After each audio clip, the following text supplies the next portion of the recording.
Hi guys, good morning, good night, good afternoon. I don't know what time you're seeing this video, but blessings, blessings, blessings. Thank you guys so much for coming back to this video or for clicking on this video if it's your first time. All returning subscribers, thank you guys so much for the love. Thank you guys so much for the support. If you're clicking on this video for the first time, guys, welcome to my channel. What you get here is Canadian experience from my own experience. Of course, if you don't know who I am, my name is Dems, your favorite Jamaican living in Grande, Prairie, Alberta.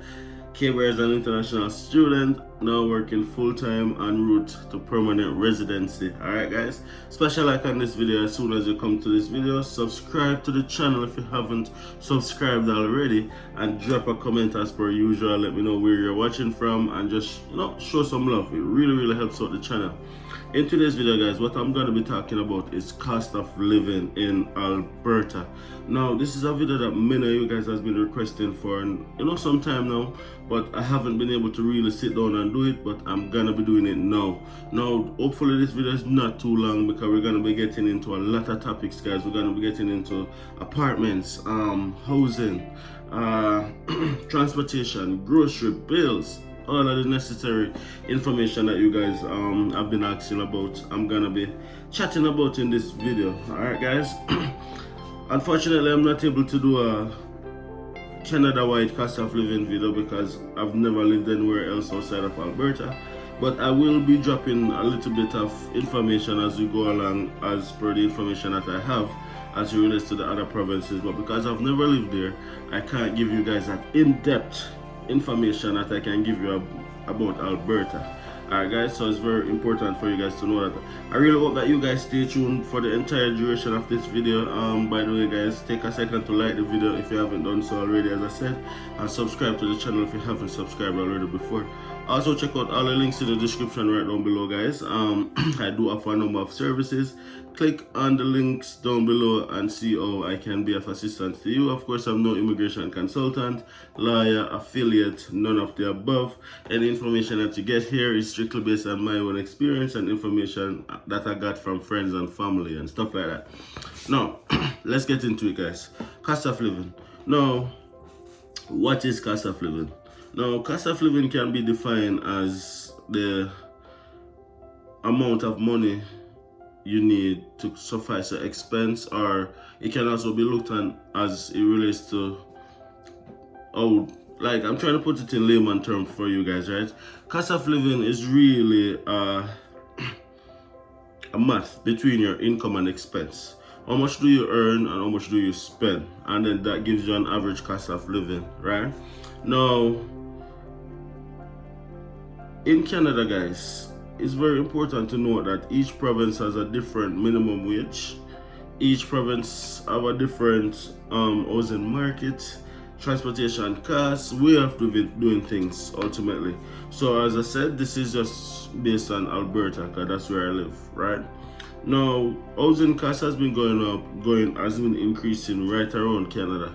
But thankfully, Alberta is one of those provinces that it is holding firm. It has not increased drastically, and that is very good. Hopefully it continues to be that way because trust me, the other provinces are really suffering because of this, and especially newcomers, international students and new immigrants is finding it increasingly difficult to find apartments at an affordable cost in some other provinces. So that is very difficult at the moment. But in Alberta, you can get an average 2-bedroom apartment for anywhere between $1,100 to $1,500, and that is the same cost like when I just came in 2019. So that can show you that how stable the market is. Now it depends on what you want as well. Now you can get luxurious apartments for more than that, right? I'm just talking about the average, in terms of like the average Joe like myself and probably you guys watching this video just need a nice, clean, comfortable place to sleep. It's gonna cost you anywhere between $1,000 to $1,500 per month to get an apartment in Alberta. Now, you might be able to get it for a little bit cheaper as well, but the lower you go, it's very important to know that the quality of the apartment will also diminish, right? The quality of the apartment will go down. So if it is that you don't mind a few holes in the wall, probably not holes in the wall, but it's not up to standard like what you would get for the average cost, right? So if you don't mind, then you can definitely get apartment for cheaper, probably even $900. One of the services that I offer is settlement services, where I get apartments for persons who are coming to Canada. And one of the things that I notice is that Alberta, it seems like it's a little bit easier than other provinces to get an apartment when you're not yet in Canada. I'm not sure what's happening in other provinces, but I was looking in Nova Scotia just a few weeks ago, and it's extremely difficult. And in Nova Scotia, I noticed that a one-bedroom apartment is going for as much as $1,500 in Nova Scotia. And that's just, as I said, I'll be dropping a little bit of information about the other provinces as we go along. And I found that very hard and very difficult. And also the income in Nova Scotia is lower than what you'll earn in Alberta. So you're earning less and you're paying more, right? Kind of thing. A one-bedroom apartment in Alberta can cost you anywhere between $900 to $1,200 average, right? Average can be a little bit more, can be a little bit less. Now, the higher you go is the better the apartment is gonna be, and the lower you go is the less in terms of quality it's gonna be. So it's very important to know that you can even get one bedroom apartment for probably even $700 in a year in Grande Prairie, especially. You can get probably one bedroom for $800. But the thing is, the lower you go, the lower the quality of the apartment is gonna be. What is very good about some of the apartments that are here is the fact that the $1,500 or the $1,300 or whatever you pay, it includes some utilities oftentimes. Now, as a new immigrant, guys, money is a scarce resource for most persons. Some of you guys have one thing unlocked, but for most persons, money is a scarce resources. So we have to be penny pinching when we just come, right? So it's very important to note that if you're gonna find an apartment, also try to find an apartment that includes water and heat, right? Water, heat, and possibly power. Who knows? Those are the three major expenses that you're gonna incur as it relates to living, right? You're gonna need light, you're gonna need heat and gas, which is the same thing, and you're gonna need water. Now, those utilities sometimes fluctuate, and especially in Alberta, power and heat can be very expensive. Now, if it is that you can get an apartment that factors that into your rent, then that's a fixed cost, and then you don't have to worry about that. But say, for example, you get an apartment or a house.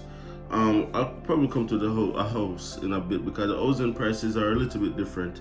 Houses are gonna be more expensive, obviously. Let's just chat about it now. If you want to rent a house, say for example you don't want to live in an apartment, a 2-bedroom house is gonna cost you anywhere between say $1,400 to as much as $2,000 here in Alberta, right? It also comes with additional expenses in terms of maintenance and a lot of stuff. So I'd suggest that as a new immigrant, tough it out, live in an apartment. I can't tell you what to do, but I can suggest that you should live in an apartment. It makes it a little bit cheaper when you just land, right? As I was telling you, power is very, very expensive here in Alberta. It's one of the major expenses that most households face, and a lot of persons are always complaining about how high the bill is. Your power bill, if you live in an apartment, is generally gonna be lower than if you live in a house.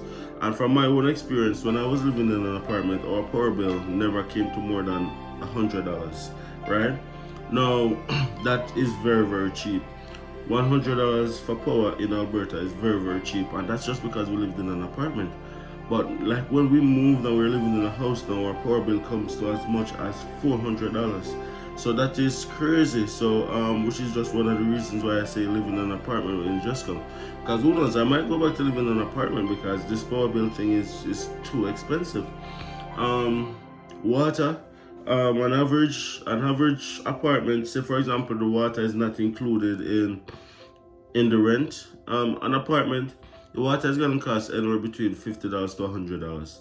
It's not gonna be more than that, unless you leave the pipe on running and stuff like that. So water is not bad. But again, if you can find an apartment that factors water into your rent, that would save you a lot of money as well. Because that way you'll know exactly what your bill is coming to, and there's no surprises, in other words. Right? Gas, guys. Gas and heat is also another killer.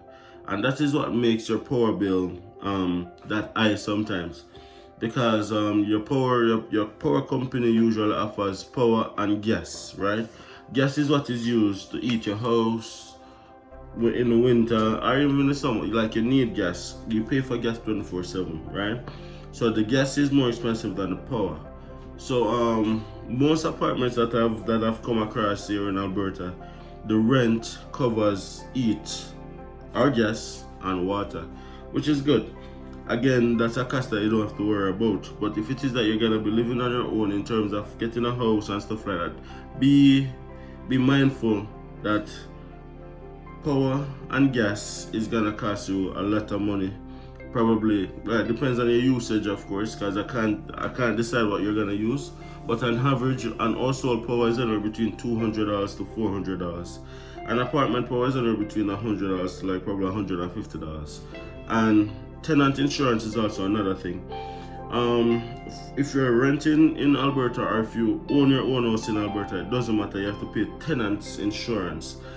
As I said in previous videos, tenants insurance is not a nice to have, but tenant insurance is a need to have, right? You need to have tenant insurance, and many of the property management companies are not going to rent you the apartment unless there's proof of tenant insurance.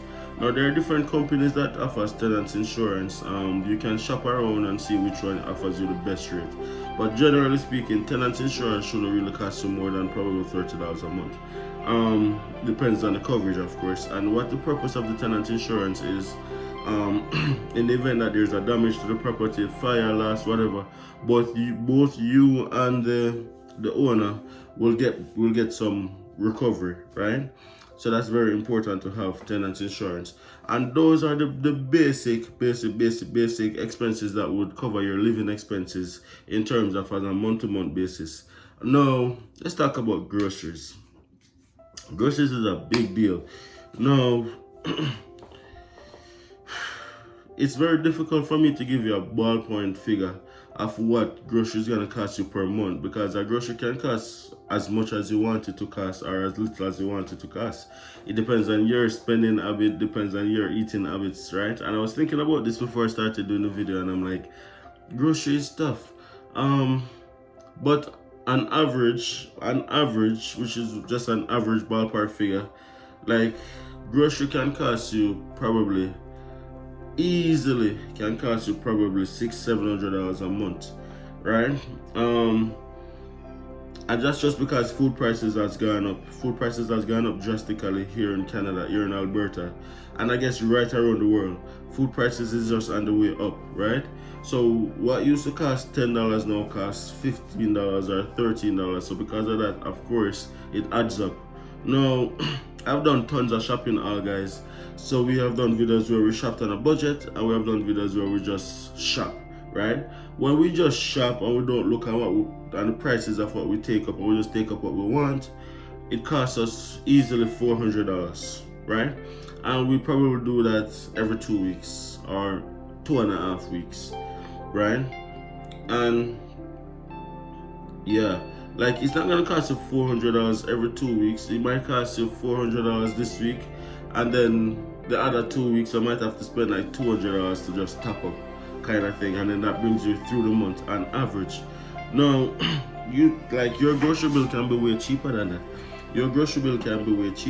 Like, for example, you can buy $100 and something worth of grocery, and you can do that every 2 weeks. But what I would advise you guys against doing is small shopping frequently.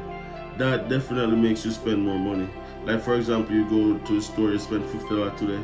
You go back the other day, like a couple days after, you spend $70 there. Then you go back the other day, you spend $30 there. For the month, you'll be surprised to see how much that adds up. It adds up more than if you just do one shopping, and then when you're out of grocery, then you go back for a top-up kind of thing, right? So when you do it in smalls, it makes it more expensive over time. and that would be my suggestion. Buy in bulk to save money. Buy in bulk and look for sales to save money. As a new immigrant, it's very important to save money. It's very important to know where everything is going, right? So I'd suggest that you buy in bulk, right, and then look for sales. And then that way, even though it's more expensive up front, it causes you to save money over time. So that's very important. So that's as far as I would say about grocery. Now, what does transportation look like? Now, I live in a small town, and the small town that I live in doesn't have public passenger train, right? So the major means of transportation outside of having your own car is bus and taxi. Now, before coming to Canada, guys, I was living in Jamaica, as I mentioned, and the taxi, the old taxi business is different in Jamaica than it is in Canada. Now, in Jamaica, you have public taxis, like just as well you have public buses, you have public taxis. But here in Grand Prairie, it's all private taxis, and I think that's all around Alberta. There's no public taxi. There's only private owned taxi companies, right? And public buses. Now, the bus fare first, if it is that you're a student here in Alberta, the bus fare is $2, and you have to get, if you get a bus card, you can get like a little discount here and there, right? But $2 for the bus fare. Now, if you're not a student, it's gonna cost you $3. And it's very important to know that you have to have a change. The drivers of the bus or the bus drivers are not gonna be able to give you change, and they don't even collect your money. It's one of those like coin machine that's at the front of the bus. When you go in, you put in your coins, and then you get your ticket, right? So you have to have change when you're going on the bus. Like, the bus driver is not gonna be able to get your change, and they can't even take your money. So that was a shocker for me when I just came as well. But on and all, the bus travels all around the city.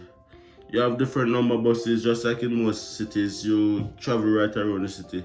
But what's important to note is that in a small town like Grande Prairie, and in many other small towns in and around Alberta, the bus stop running at a certain time. Now, I think that time is 10 o'clock at night, and it doesn't start running again until 5 o'clock in the morning, right? So between 10 o'clock at night and 5 o'clock in the morning, if you don't have your own transportation, you're gonna have to call a cab.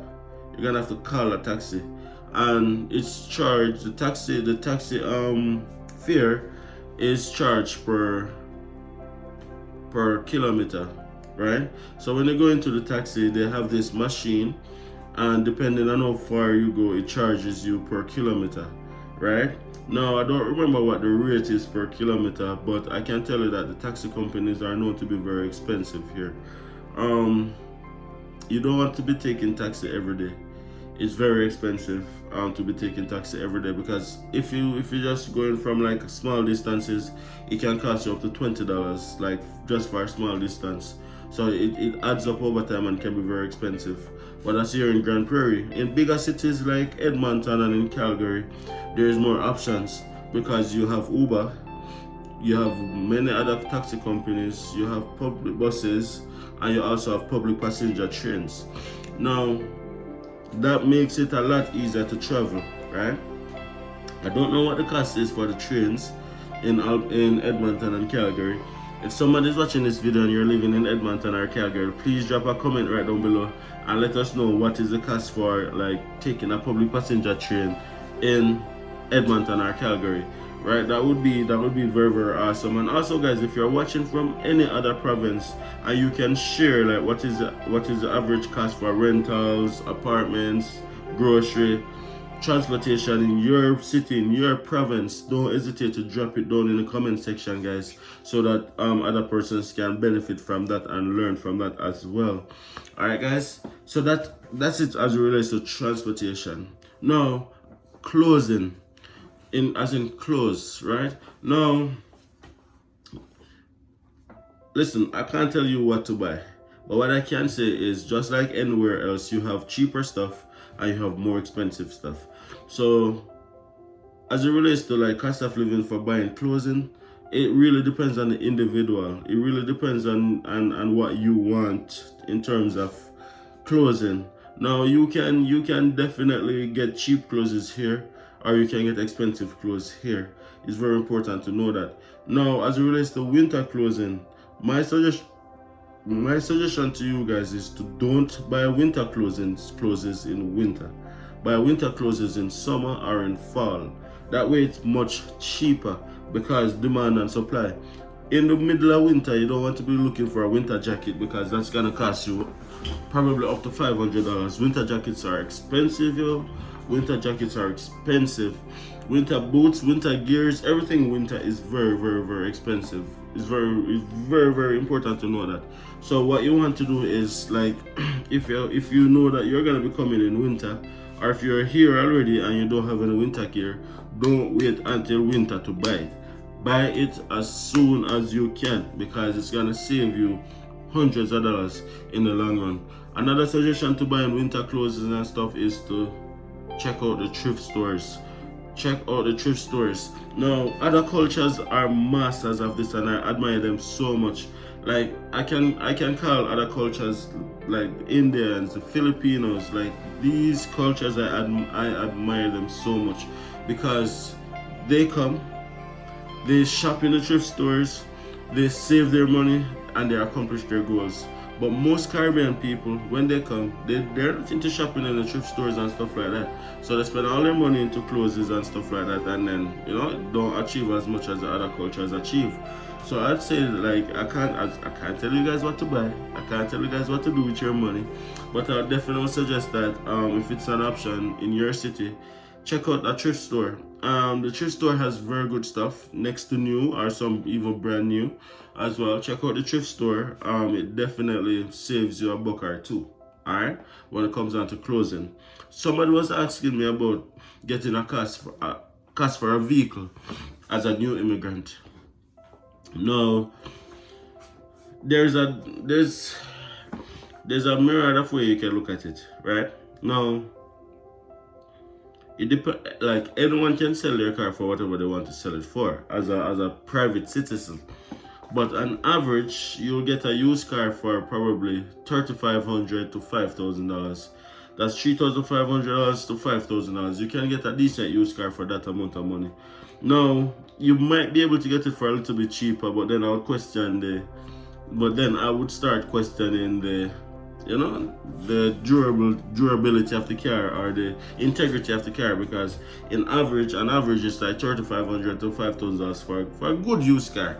A used car that you can feel good with, that can bring you through and that can bring you through winter and all of that as well. So definitely I'd say aim for $3,500 to $5,000. Check out sites like Kijiji, Marketplace and stuff like that for deals, and just ask around. Like most persons, like not most, but a lot of persons here have like 2 cars parked in their yard that they're not even driving. So ask around in their workplace to be like, hey, do you know anyone who's selling a car? Stuff like that. I have $3,500. I'm looking for a car.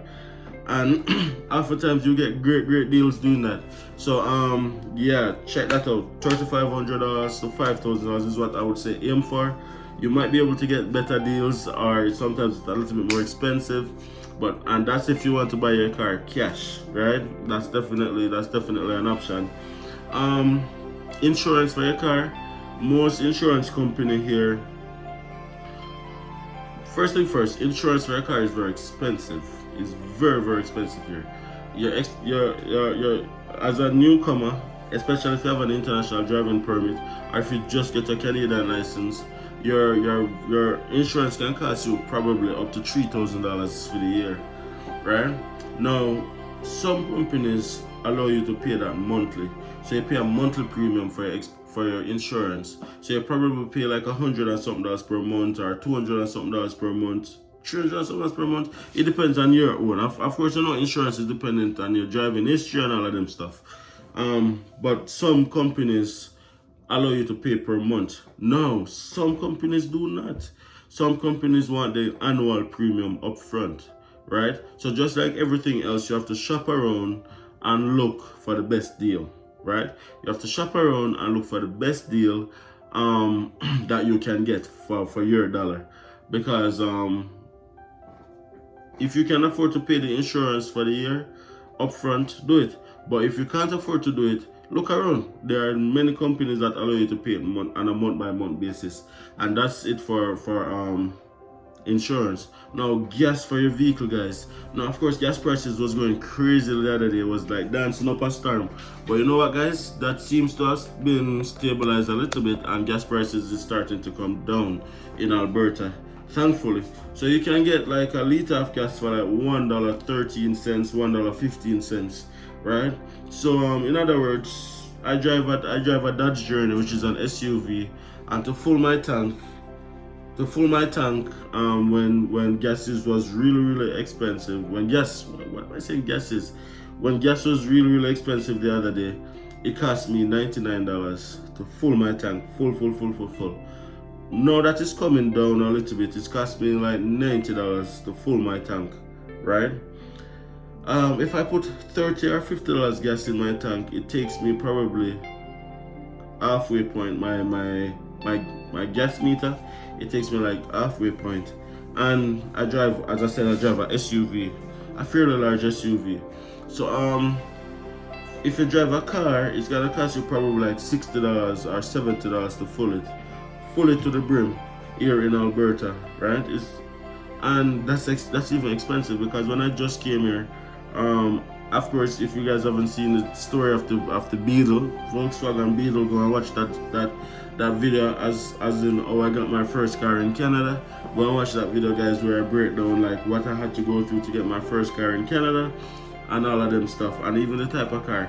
Now that car that I had, it cost me like $55 to $60 to fill it, full to the brim, overflow, right? So it depends on the type of car you have as well. If you drive a bigger vehicle than me, it's gonna be more expensive. If you drive a smaller vehicle, it's gonna be a little bit cheaper. But gas usually is in and around that area, right? Now, how long it lasts depends on how long amount of driving you do.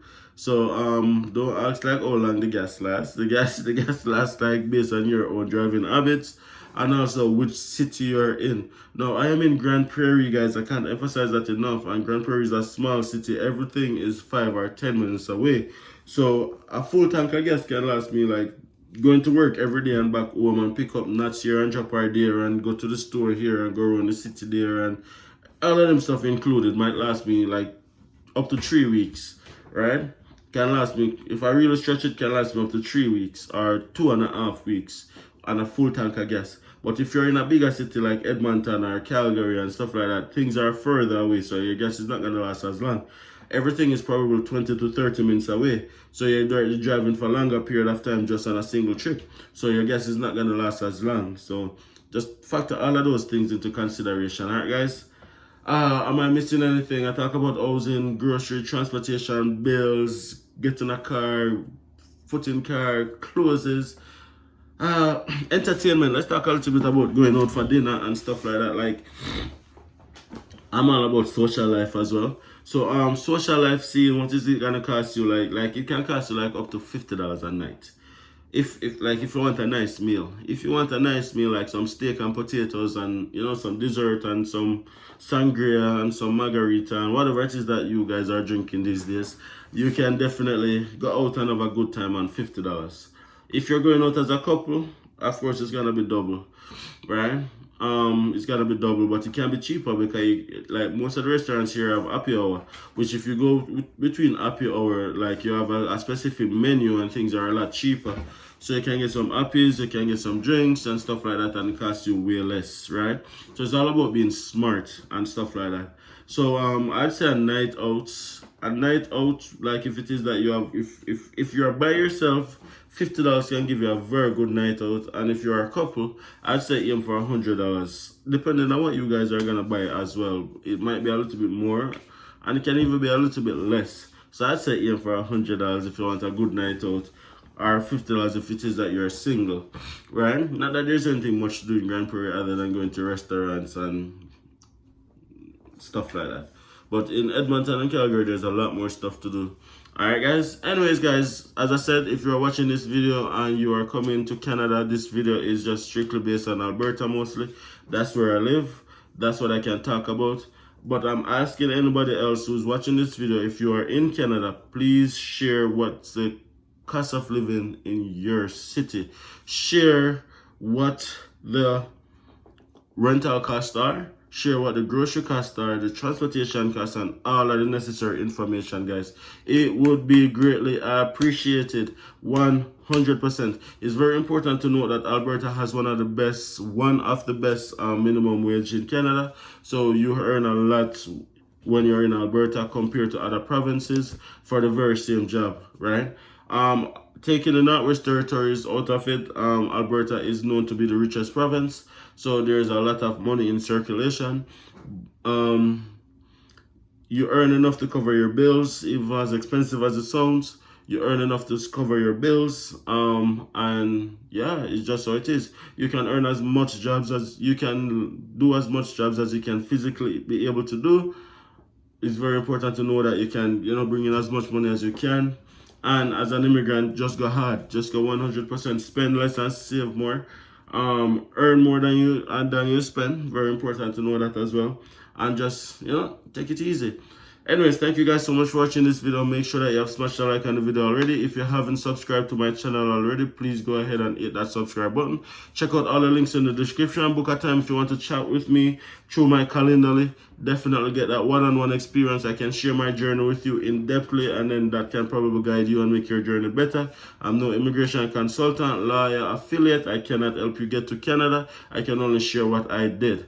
Okay guys, very important to know that. Check out Row Services app, a platform that has immigration consultant, lawyers, settlement services providers, and definitely career coach. Career coaching is something that I also do as well. So don't hesitate to reach out to me.